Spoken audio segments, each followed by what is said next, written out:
Marcus stood in the resonance chamber at the top of the crystal tower, his hands moving across control interfaces that hummed with power from the planet's core. The cascade sequence was almost ready, but the final calibration required precise timing that would leave him completely vulnerable to attack. Through the chamber's transparent walls, he could see HFY ships descending through the atmosphere like a plague of mechanical locusts, their weapons charging for what would surely be the killing blow against Vexthara Prime. The sound of combat echoed up the tower shaft as HFY forces fought their way past Queen Zarathi's defenses. Marcus had heard the distinctive harmonic patterns of her battle song fade to silence 20 minutes ago, and he tried not to think about what that meant. The Queen had bought him time with her life, and he would not waste her sacrifice.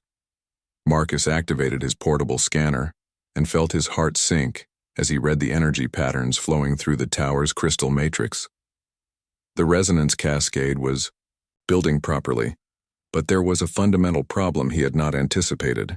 The feedback harmonics were unstable, fluctuating in ways that would cause the entire system to collapse before it could reach critical resonance.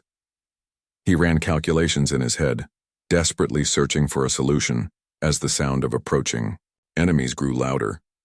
The HFY were climbing the tower faster than he had expected, their stolen Vexthari technology giving them advantages he could not match. In less than 10 minutes they would reach the resonance chamber, and everything would be lost. That was when Marcus realized what was wrong with the cascade sequence. The system had been designed to work with a Vexthari operator who could provide biological feedback to stabilize the resonance patterns. Without that living connection, the crystal matrix was generating chaotic harmonics that would tear itself apart before achieving the power levels needed to destroy the invasion fleet. Marcus studied the control interface more carefully and found what he was looking for. There were biological connection ports designed to interface directly with Vexthari nervous systems, allowing an operator to become part of the resonance cascade itself. But the system had never been tested with human biology, and there was no way to know if his nervous system could survive the energy levels involved. The sound of energy weapons fire erupted from the chamber below as the first HFY assault team reached the upper levels of the tower. Marcus could hear them blasting their way through the crystal barriers Queen Zarathi had erected during her final stand. He had perhaps 5 minutes before they breached the resonance chamber itself. Marcus looked at the biological interface ports and made a decision that felt both terrifying and inevitable. If the system needed a living connection to stabilize the cascade, then he would provide that connection, regardless of the personal cost. He had come too far and sacrificed too much to fail now. He connected his portable computer to the tower's systems and began uploading every piece of data he had collected about Vexthari crystal technology. If he was about to risk his life on an untested interface, at least he could give himself the best possible chance of success. The biological ports were designed for Vexthari physiology, but Marcus's engineering background helped him adapt them for human use. The connections were painful as they established neural links with his nervous system, but he gritted his teeth and forced himself to complete the interface process. The moment the connection became active, Marcus felt the entire planet flowing through his consciousness. Every crystal formation on Vexthara Prime was suddenly part of his awareness, from the smallest decorative elements in the palace to the massive resonance arrays deep beneath the planet's surface. The sensation was overwhelming, like trying to drink an ocean through a straw. But underneath the chaos of sensation, Marcus could feel the resonance cascade beginning to stabilize. His human nervous system was different enough from Vexthari biology to provide the harmonic variation the system needed, while still being complex enough to handle the massive energy flows involved. The first HFY soldiers breached the resonance chamber just as Marcus achieved stable cascade resonance. They burst through the crystal barrier with weapons raised, but stopped short when they saw him connected to the tower's control systems. Even through their shape-shifted forms, Marcus could see their confusion and concern. Human engineer, one of them called out in accented standard galactic, "Step away from the controls. You do not understand the forces you are manipulating." Marcus felt energy levels building throughout the planetary crystal network and knew he was past the point of no return.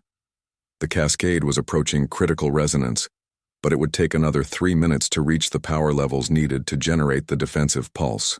3 minutes during which he would be completely helpless and dependent on maintaining his neural connection to systems that were flooding his nervous system with more energy than any human had ever experienced. "I understand enough," Marcus replied. His voice strained as bioelectric feedback coursed through his body. "I understand that your people are parasites who destroy everything they cannot steal. I understand that Queen Zarathi died to give me this chance, and I understand that you will have to kill me to stop what I have started." The lead HFY soldier raised his weapon, but hesitated when he saw the energy readings on his scanner. The resonance cascade was building beyond anything in their tactical databases, and Marcus could see fear creeping into their stolen features as they realized what he was attempting. "If you continue this process, you will destroy yourself along with our fleet," the soldier said, trying to sound reasonable. "Disconnect from the system now, and we will give you a quick death." Marcus felt the planet's crystal network reaching toward critical resonance and knew that the HFY soldier was probably right about his survival chances. The energy levels flowing through his nervous system were already beyond what human physiology should be able to handle, and they were still climbing exponentially. But as the pain increased, Marcus also felt something else. The resonance cascade was not just building energy for a single defensive pulse. It was awakening dormant crystal networks throughout the galaxy, systems that had been sleeping since the last war between the Vexthari and the HFY. His sacrifice would not just save one world, but would restore an ancient civilization's greatest achievement. The HFY soldiers opened fire, but their energy bolts were absorbed harmlessly by the resonance field now surrounding Marcus. The cascade had reached a point where he was protected by the very forces that were killing him, a living focal point for planetary energies that defied conventional physics. Marcus felt his body beginning to fail as bioelectric feedback overloaded his nervous system. But he also felt the cascade approaching the critical threshold. Just a few more seconds and the pulse would fire automatically, triggered by resonance patterns too complex for any enemy to disrupt. That was when he heard a voice that should have been impossible. Queen Zarathi, her patterns weak but unmistakable, was somehow connecting to the crystal network from somewhere deep in the tower. She had not died in her final battle with the HFY. She had been captured, but her connection to the planetary systems was still partially intact. "Marcus Chen." Her voice echoed through the crystal matrix directly into his consciousness. "You have given my people a gift beyond price, but you do not have to die to complete it. Let me share the burden." Marcus felt Queen Zarathi's bioelectric patterns joining with his own, her Vexthari physiology helping to stabilize the cascade resonance while reducing the strain on his human nervous system. Together they became something new, a hybrid consciousness that could handle energy levels that would have killed either of them alone. The resonance cascade reached critical threshold with a harmonic pulse that shook the entire planet. Energy erupted from every crystal formation on Vexthara Prime, forming a coherent beam that lanced out into space with the focused power of a star. The HFY invasion fleet, caught completely off guard by the unprecedented energy levels, was vaporized instantly. But the pulse did not stop there.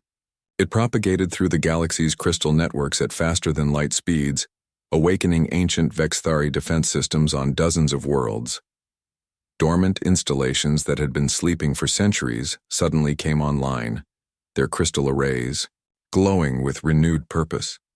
Marcus felt himself collapsing as the cascade sequence completed and the energy flows returned to normal levels. Queen Zarathi's consciousness withdrew from their shared connection, but not before he felt her gratitude and something that might have been affection flowing through the bioelectric link. He awoke 3 days later in a medical facility, unlike anything he had ever seen. Vexthari bioregeneration technology had repaired the damage to his nervous system, but he could still feel echoes of his connection to the planetary crystal network. The experience had changed him in ways he did not yet fully understand. Queen Zarathi was waiting beside his bed, her shell patterns displaying colors he had never seen her use before. She looked older somehow, as though their shared experience had aged her beyond her already considerable years. But there was also a vitality in her movements that had not been there before. The cascade worked beyond our greatest hopes. The next 6 hours passed in a blur of frantic activity as the entire palace mobilized for defense. Marcus found himself swept along with the Queen's emergency council, his warnings about the grid vulnerabilities suddenly taken very seriously, now that an actual threat was approaching. General Vaxthal, who had dismissed him so coldly just hours before, now hung on his every word as they tried to understand exactly what they were facing. The incoming ships had dropped out of hyperspace at the very edge of the system, moving in formation patterns that the Vexthari tactical computers could not identify. What was even more disturbing was how difficult they were to track. The vessels seemed to phase in and out of sensor range, appearing solid one moment and nearly transparent the next. Marcus worked alongside the Vexthari technicians in the main command center, his human instruments providing different perspectives on the approaching threat. As more data came in, a horrifying picture began to emerge. The attacking ships were using some kind of adaptive camouflage technology that made them nearly invisible to conventional sensors, but Marcus recognized elements of the energy signatures. "These readings," he said to Queen Zarathi, who had remained in the command center despite her advisors' pleas for her to retreat to safety. "They match Vexithari biotechnology patterns, but they're wrong somehow. Like someone took your technology and twisted it for different purposes." The Queen's shell patterns darkened to deep crimson, a color Marcus had never seen her display before. "Impossible," she whispered, but her voice carried no conviction.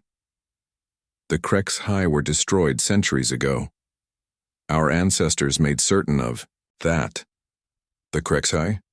Marcus asked, noting how every Vexithari in the command center seemed to freeze at the name. General Vaxthal answered, his patterns shifting to colors that Marcus associated with ancient fear. "An enemy species from our distant past. They were parasites, Engineer Chen. They could not create, only steal and corrupt what others had built. Our ancestors fought a war of extinction against them, and we believed we had won completely." Marcus felt pieces of a terrible puzzle clicking into place. If they survived somehow, and if they've been stealing your technology all this time, they would know your defense systems better than anyone. They would know exactly where the weak points are. The realization hit the room like a physical blow. The systematic vulnerabilities Marcus had discovered were not the work of saboteurs working alone. They were part of a plan that had been centuries in the making, with the HFY slowly weakening Vexithari defenses while remaining hidden in the shadows. Queen Zarathi moved to the main tactical display, her ancient mind processing possibilities at speeds that impressed even Marcus. "If the HFY have returned, they will not be content with simple conquest. They will want our genetic archives, our cultural memories, everything that makes us who we are. They want to become us while destroying us." The first wave of attacks began without warning. The HFY ships materialized from their camouflaged positions and struck at the orbital defense platforms with weapons that seemed to phase through shields, as though they were not there. Explosions blossomed in the space above Vexthara Prime as station after station went dark. Marcus watched the tactical display with growing horror as he realized the attackers knew exactly where to hit. They were not wasting energy on the strongest parts of the orbital grid, but instead focusing their fire on the precise points where the energy flows were weakest. His analysis had been correct, but now it was too late to fix the vulnerabilities. "How long before they break through to planetary attack range?" Queen Zarathi asked. The chief tactical officer's patterns displayed defeat before he even spoke. "At their current rate of advance, no more than 3 hours, Your Majesty. The orbital defenses cannot hold." Marcus found himself staring at the planetary shield generators displayed on the tactical screens. The Vexthari had built their defenses in layers, with the orbital stations as the first line and the planetary shields as the final barrier. But if the HFY knew about the vulnerabilities in the orbital systems, they almost certainly knew about the weaknesses in the planetary grid as well. "Your Majesty," Marcus said, his mind racing through calculations, "I think I know why they're taking their time with the orbital stations. They're not just trying to clear a path for invasion, They're forcing us to fall back to the planetary shields so they can exploit the vulnerabilities there too. The Queen turned to him with an expression that would have been unreadable on any other Vexthari, but Marcus was beginning to understand her unique patterns. She was afraid, but not for herself. She was afraid for her entire species. "Can you repair the planetary grid before they break through?" she asked. Marcus ran the numbers in his head and felt his heart sink. Not with conventional methods. The vulnerabilities are built into the fundamental frequency patterns. We would need to recalibrate the entire crystal network, and that would take weeks even with a full engineering team. The command center fell silent except for the steady stream of reports from the orbital battle. Station after station was falling dark, and the HFY were advancing exactly as Marcus had predicted. The Vexithari defenders were fighting bravely, but they were facing an enemy that knew their every weakness. Then an idea struck Marcus, so dangerous and desperate that he almost dismissed it immediately. But as he watched another orbital platform explode on the tactical display, he realized that desperate times called for desperate measures. There might be another way, he said slowly, his engineer's mind working through the possibilities. The planetary shields are powered by the natural crystal formations in the planet's crust. If we could create a resonance cascade through the entire network, we might be able to generate a feedback pulse strong enough to overload any ship trying to exploit the vulnerabilities. General Vaxthul's patterns shifted to skeptical orange. A resonance cascade of that magnitude would require precise calibration at multiple nodes simultaneously. The timing would have to be perfect, or we would shatter our own planet. More than that, added the chief scientist, his patterns displaying academic concern, someone would need to manually adjust the frequency at the primary resonance point during the activation sequence. The energy levels would be lethal to any organic being within several kilometers of the focal tower. Marcus felt everyone in the command center looking at him, and he understood why. He was the only one present who truly understood both the human technology needed to coordinate such a complex operation and the Vexthari crystal systems that would make it possible. He was also the only one expendable enough to risk on such a dangerous plan. "I can do it," he said simply. "I can calibrate the resonance cascade and handle the manual adjustments, but I'll need someone to coordinate the planetary network while I'm working at the focal point." Queen Zarathi stepped forward, her patterns shifting to colors Marcus had never seen before. "I will handle the network coordination. My genetic memory includes the deep harmonies of our crystal technology." "Your Majesty, absolutely not," General Vaxthul protested. "You cannot risk yourself in such a dangerous operation. If something goes wrong, if the HFY capture you..." "If we do nothing, they will capture me anyway," the Queen replied with quiet authority. "At least this way, we have a chance to take them down with us." The orbital defenses were crumbling faster now as the HFY brought more ships into the fight. The tactical display showed red markers spreading across the system as defensive positions fell one by one. Soon there would be nothing left between the attackers and the planet itself. Marcus found himself looking at Queen Zarathi with new respect. Despite her divine status and the protections her culture tried to place around her, she was willing to risk everything for her people. It reminded him why he had become an engineer in the first place. The desire to build things that would protect and help others. "How long do we have before the planetary bombardment begins?" he asked. The tactical officer checked his displays and gave them the answer they all dreaded. "The last orbital platform just went dark. HFY ships are moving into planetary attack. Formation. First bombardment wave will begin in 47 minutes. Marcus felt his mouth go dry. 47 minutes to travel to the most exposed crystal tower on the planet, set up equipment that had never been tested under these conditions, and somehow coordinate with an alien queen to create an energy pulse that would either save the world or destroy it. "We need to go now," he said, grabbing his emergency toolkit and heading for the command center exit.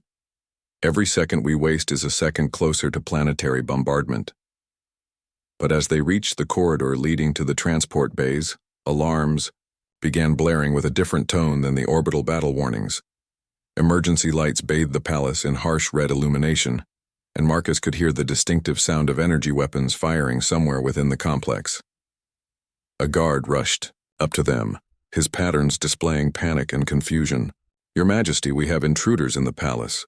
Multiple breach points, attackers using Vexithari equipment and access codes. Some of your personal guard have been found dead, but others are missing from their posts. Marcus felt ice form in his stomach as he realized what was happening. The vulnerabilities in the defense grid were not the first attack came from behind them as Marcus and Queen Zarathi moved through the palace corridors toward the transport bays. A figure in royal guard armor stepped out from an alcove, energy weapon already raised and aimed at the queen. But something was wrong with the way he moved. Too fluid and predatory for a true Vexithari warrior. Marcus reacted without thinking, grabbing a ceremonial crystal sculpture from a nearby pedestal and hurling it at the attacker. The improvised projectile struck the false guard in the head, disrupting his aim just as he fired. The energy bolt scorched the wall where Queen Zarathi had been standing a split second before. 2 more loyal guards rounded the corner at that moment, their weapons already drawn. They fired immediately at the infiltrator whose armor sparked and failed under their combined assault. As the false guard collapsed, Marcus could see that underneath the Vexithari equipment, the creature was something else entirely. Its skin was pale and mottled, with features that seemed to shift and change even as he watched.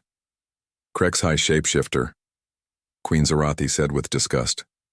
They steal genetic patterns and wear them like masks.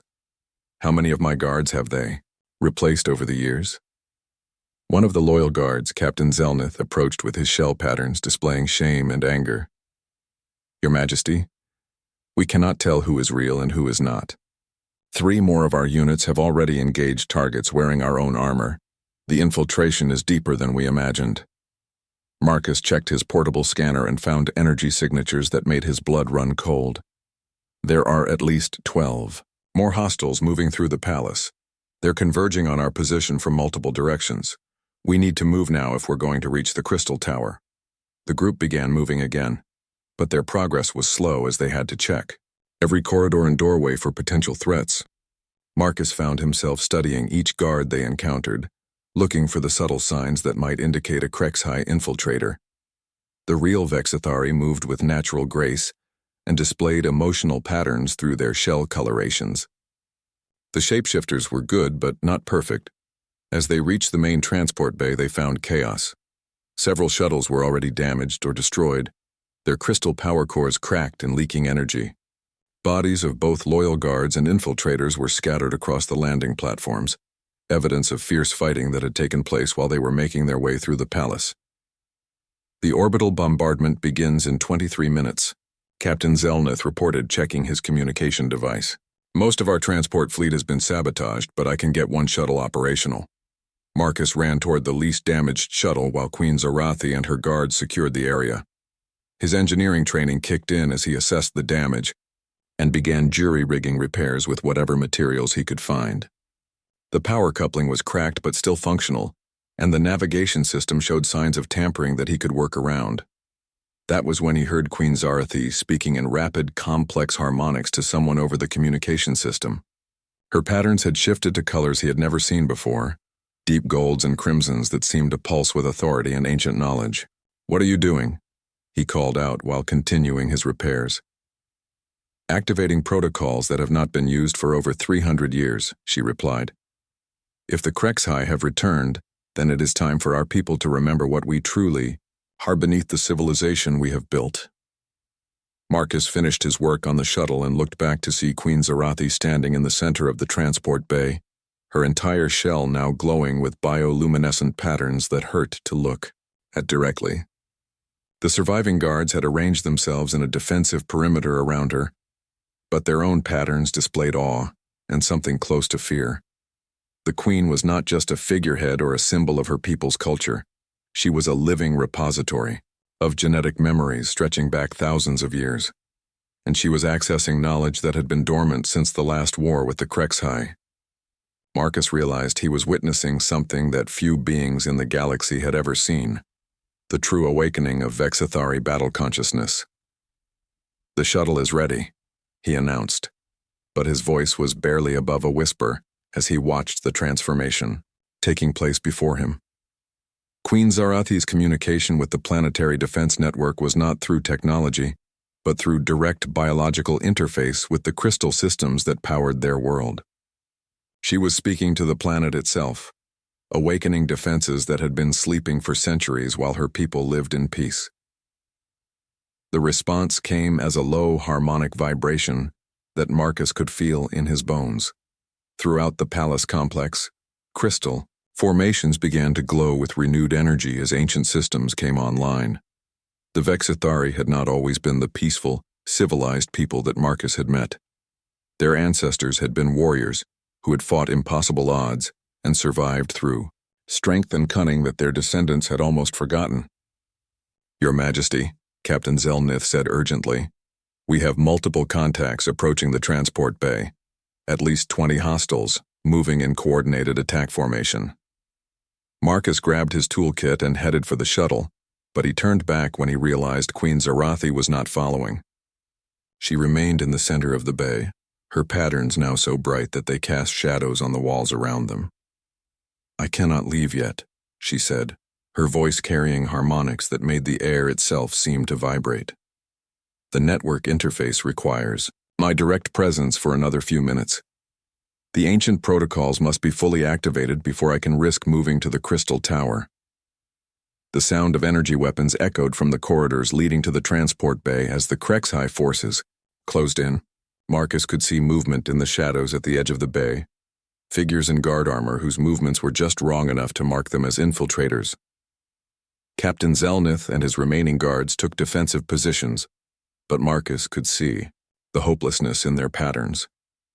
They were outnumbered at least 3-1, and they had no way of knowing which of the approaching figures might be more loyal guards coming to help and which were enemy shapeshifters. The first wave of attackers emerged from the corridors with weapons blazing. Energy bolts filled the air as the loyal guards returned fire, but Marcus could see they were being pushed back toward the shuttle. The Krexhai were using superior numbers and their shape-shifting abilities to create confusion and panic among the defenders. That was when Marcus discovered something about Queen Zarathi that changed everything he thought he knew about her people. As the battle raged around her, she remained perfectly calm and focused on her interface with the planetary systems. But she was not helpless or defenseless as her culture's protocols demanded. Instead, she was coordinating the defense with tactical precision that would have impressed any military commander. Marcus watched in amazement as Queen Zarathi used her biological connection to the palace systems to track enemy movements and coordinate her guards' responses. She was not just a living repository of cultural memory. She was a strategic genius who had been hiding her true capabilities behind the facade of divine helplessness that her society expected from their rulers. "Engineer Chen," she called out without breaking her concentration on the network interface. "There are 17 more infiltrators moving through the lower levels. They are trying to reach the Crystal Tower before us to sabotage the resonance array." Marcus felt his stomach drop as he realized the implications. If the Krexhai reached the tower first, they could not only prevent the resonance cascade but could also use the crystal array to amplify their own weapons. The most powerful defensive system on the planet could become a weapon of mass destruction in enemy hands. "How much longer do you need for the interface?" he shouted over the sound of weapons fire. 3 more minutes, Queen Zarathi replied, her patterns flickering as she processed vast amounts of data through her biological connection to the planetary network. "But I do not think we have 3 minutes." Marcus looked around the transport bay and saw that she was right. Captain Zelnith and his guards were fighting desperately, but they were being overwhelmed by superior numbers. Several loyal guards had already fallen, and the survivors were running low on ammunition. The Krexhai were advancing steadily, using their shape-shifting abilities to sow confusion and their stolen Vexithari equipment to match the defenders' firepower. That was when Marcus made a decision that surprised even him. Instead of heading for the relative safety of the shuttle, he grabbed a fallen guard's weapon and moved to join the defensive perimeter around Queen Zarathi. He had never been a soldier, but his engineering background had taught him how energy weapons worked, and his human reflexes were different enough from Vexithari patterns to confuse the enemy. The weapon felt strange in his hands, designed for Vexithari physiology rather than human, but Marcus adapted quickly, He found cover behind a damaged shuttle and began picking his shots carefully, trying to support the overwhelmed guards while Queen Zarathi completed her vital interface work. The battle was unlike anything Marcus had ever experienced. The HFY fought with vicious cunning, using their shape-shifting abilities to appear as fallen guards before attacking from unexpected angles. But Marcus began. The shuttle flight to the Crystal Tower took only 8 minutes, but those were the longest 8 minutes of Marcus's life. Through the transparent canopy, he could see the orbital bombardment beginning as HFY ships descended through the upper atmosphere like deadly meteors. Energy beams lanced down from space, striking the planet's surface with devastating force as the invaders tested the limits of the planetary shield system. Queen Zarathi sat beside him in the modified passenger compartment, her patterns dim but steady as she conserved energy for the task ahead. Captain Zelnith piloted the shuttle with grim determination, weaving between incoming fire from both space and ground-based HFY forces that had somehow reached the planet's surface ahead of the main invasion. How did they get troops on the ground so quickly? Marcus asked, watching explosions bloom across the landscape below them. Infiltration pods, the Queen replied, her voice tired but still carrying that strange harmonic quality. They have been preparing this attack for decades. Some of their forces were probably already in position before the orbital assault even began. The Crystal Tower came into view as they crested a mountain ridge, and Marcus felt his breath catch in his throat. The structure was even more magnificent than the palace, a spiraling spire of living crystal that reached nearly 1 kilometer into the sky. But it was also clearly under attack. Energy bolts were striking the tower's base, and Marcus could see small figures moving around the foundation, trying to plant what looked like explosive charges. HFY assault teams, Captain Zelnith confirmed, his patterns displaying combat focus. At least 40 hostiles around the tower base. They are trying to bring down the entire structure before we can activate the resonance cascade, Marcus checkhed his equipment one more time while studying the tactical situation. The Crystal Tower was surrounded by open ground that offered no cover for at least 200 meters in every direction.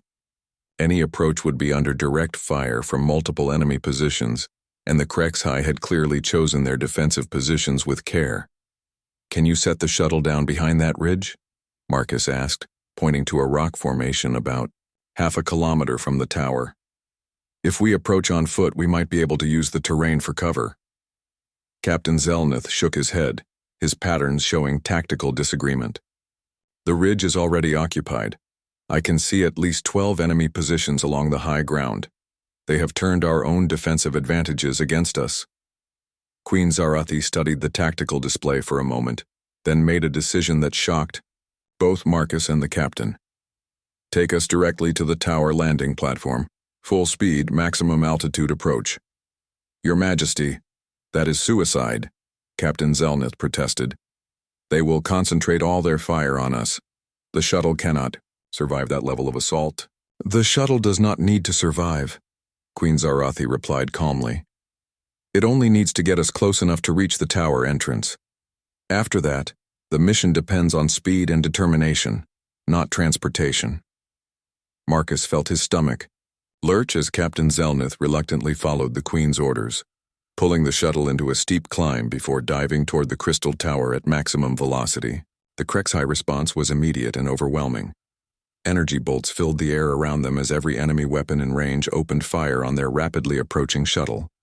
The first hits struck the shuttle's rear section, overloading the shields and causing systems failures throughout the craft. Warning alarms screamed as the power coupling that Marcus had repaired began to fail under the strain. Smoke filled the passenger compartment as secondary systems exploded from energy feedback. 30 seconds to the landing platform, Captain Zelnith announced, his voice steady despite the chaos around them. Prepare for emergency landing procedures. Marcus grabbed his equipment and moved to the shuttle's exit hatch, ready to jump the moment they touched down. Queen Zarathi positioned herself beside him, her patterns now showing the deep focus he had seen during her interface work at the palace. She was preparing to access the tower's crystal systems, but first they had to survive the landing.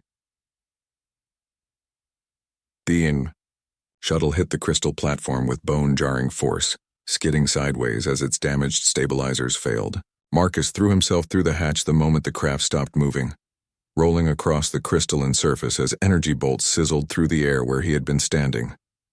Queen Zarathi followed immediately, her natural Vexithari, agility allowing her to land gracefully despite the hostile fire. Captain Zelnith was not so fortunate. As he tried to exit the burning shuttle, a Krexhai energy bolt caught him in the chest, sending him sprawling across the platform. Marcus started toward the wounded captain, but Zelnith waved him away with a gesture that was both heroic and heartbreaking. "Protect the Queen," the captain gasped, his shell patterns fading as his life force ebbed away. "Complete the mission. Save our people." Marcus felt something cold and hard settle in his chest as he watched the loyal captain die. He had seen death before, but never like this. Never someone dying specifically to protect something Marcus was trying to accomplish. The weight of responsibility was crushing, but it also gave him strength he had not known he possessed. The tower entrance was only 50 meters away, but those 50 meters were covered by at least 20 Krexhai weapons.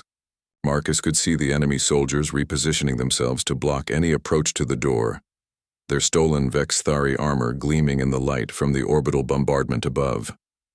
"We need a distraction," Marcus said, trying to think like the tactical genius he had discovered Queen Zarathi to be. "Something to draw their attention away from the entrance long enough for us to reach the tower."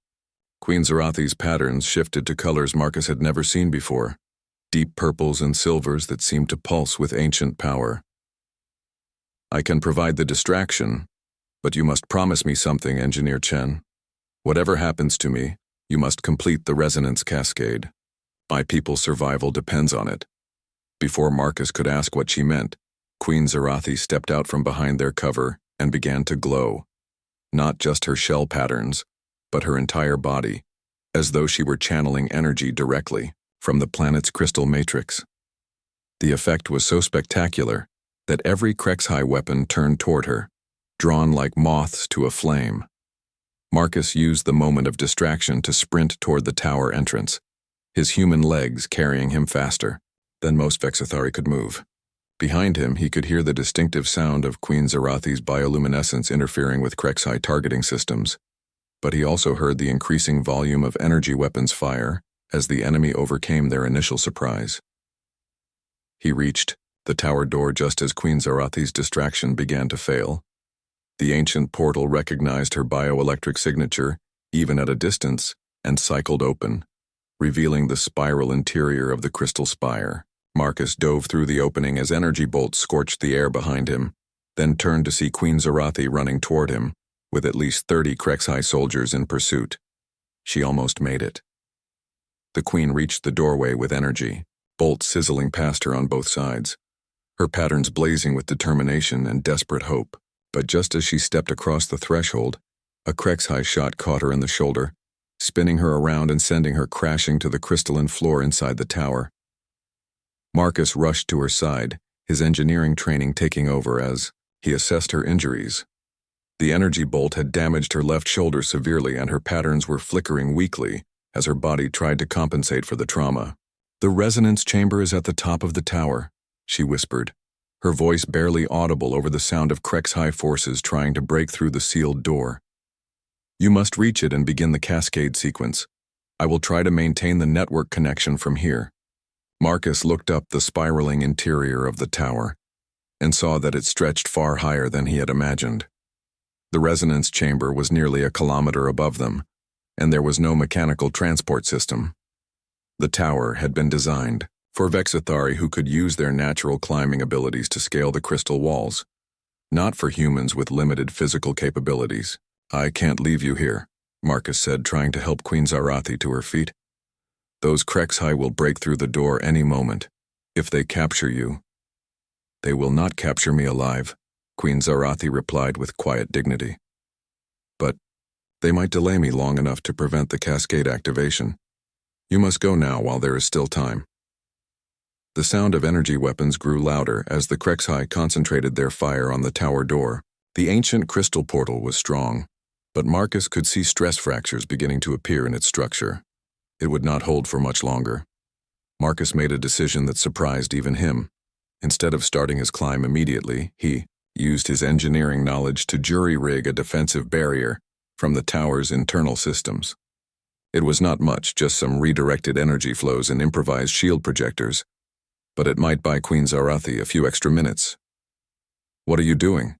she asked, her patterns showing confusion despite her injuries. "Giving you a fighting chance," Marcus replied, shouldering his equipment pack and beginning the long climb toward the resonance chamber. "If we're both going to risk Eve." Marcus Chen stepped off the transport shuttle and felt his boots touch the crystalline surface of Vexithara Prime for the first time. The alien world stretched before him in impossible beauty, with towering spires that seemed to grow from the planet itself rather than being built. Each structure pulsed with a soft blue light that reminded him of a heartbeat, and the air hummed with energy that made his engineering instincts tingle with curiosity. He had been traveling for 3 weeks to reach this remote corner of the galaxy, and the journey had given him plenty of time to study the technical specifications of his new assignment.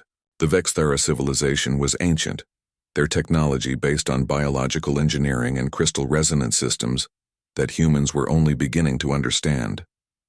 Marcus had been chosen for this job specifically because of his expertise in adapting human technology to work alongside alien systems. The contract was straightforward enough. The Vexthari government wanted to upgrade their planetary defense grid to meet modern galactic standards, and they needed a human engineer who could bridge the gap between their crystal-based technology and the quantum mechanical systems that most other species used. It was supposed to be a routine 3-month assignment that would pay enough to fund his research for the next 5 years. As Marcus walked through the arrival terminal, he could not help but stare at the Vexithari themselves. They moved with an elegant grace that reminded him of dancers, their chitinous exoskeletons gleaming with natural patterns that shifted color based on their mood and social status. The workers displayed muted browns and grays, while the higher caste individuals showed brilliant golds and crimsons that marked their elevated positions in society. A Vexithari official approached him, the geometric patterns on his shell indicating middle management status. The alien's compound eyes fixed on Marcus with what he had learned was polite interest, though reading Vexthari expressions remained difficult for most humans. "Engineer Chen," the official said in perfectly accented, standard galactic, "I am Administrator Kethvar. Welcome to Vexthara Prime. Your reputation precedes you." Marcus nodded respectfully. "Thank you for the warm welcome. I'm looking forward to working on your defense systems. From what I've studied, the crystal resonance technology your people use is genuinely fascinating." Kethvar's shell patterns shifted to what Marcus hoped was pleased acknowledgement. "Indeed, our ancestors perfected these systems over millennia. However, recent encounters with other species have shown us that our traditional methods may benefit from external perspectives." The administrator led Marcus through the city toward the central palace complex where he would be working. Along the way, Marcus observed the daily life of the Vexithari with professional interest. Their society operated with clockwork precision, each individual knowing their exact role and executing it with perfect efficiency. Workers maintained the crystal spires, technicians monitored energy flows, and guards patrolled in formation patterns that looked more like ritual dances than security patrols. The palace itself was a marvel of bioengineering. The walls seemed alive, responding to the presence of authorized personnel by opening passages and providing information through soft, luminescent displays. Marcus found himself assigned to quarters that had clearly been modified for human needs, complete with standard atmosphere processors and furniture designed for his bipedal frame. Over the following days, Marcus dove into his analysis of the defense grid. The Vexithari systems were more sophisticated than he had imagined, using planet-wide crystal formations to create energy barriers that could deflect or absorb incoming attacks. The technology was elegant in its simplicity, but Marcus began to notice something troubling as he ran his diagnostic routines. There were gaps in the coverage. Small ones, barely noticeable unless someone knew exactly what to look for, but they were definitely there. The pattern was too regular to be accidental wear or natural degradation. Someone had deliberately created these vulnerabilities, and they had done it with surgical precision. Marcus spent 3 days double-checking his findings before he felt confident enough to report them. When he requested a meeting with the Defense Council, He expected to be taken seriously.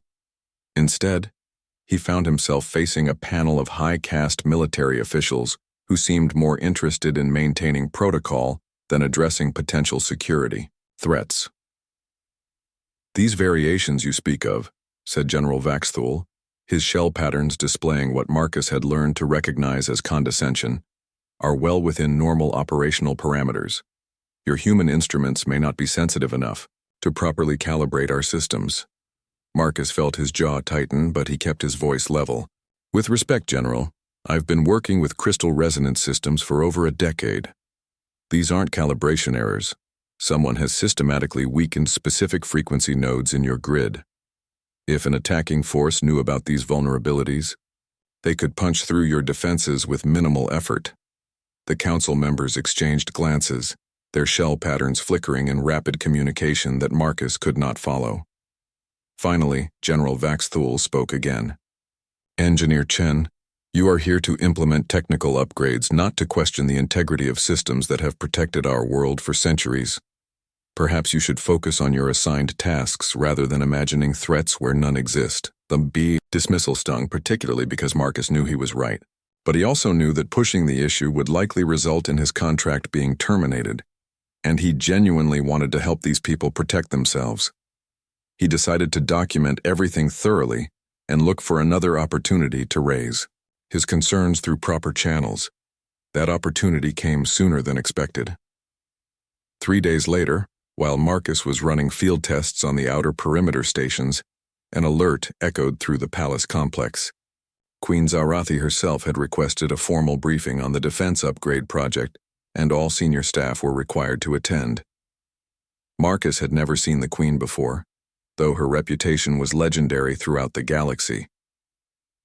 The Vexithari considered her to be divine, the living embodiment of their species' genetic memory and cultural wisdom. She was said to be over 300 years old, which made her ancient even by Vexithari standards, and her shell patterns were unlike anything Marcus had seen on any other member of her species.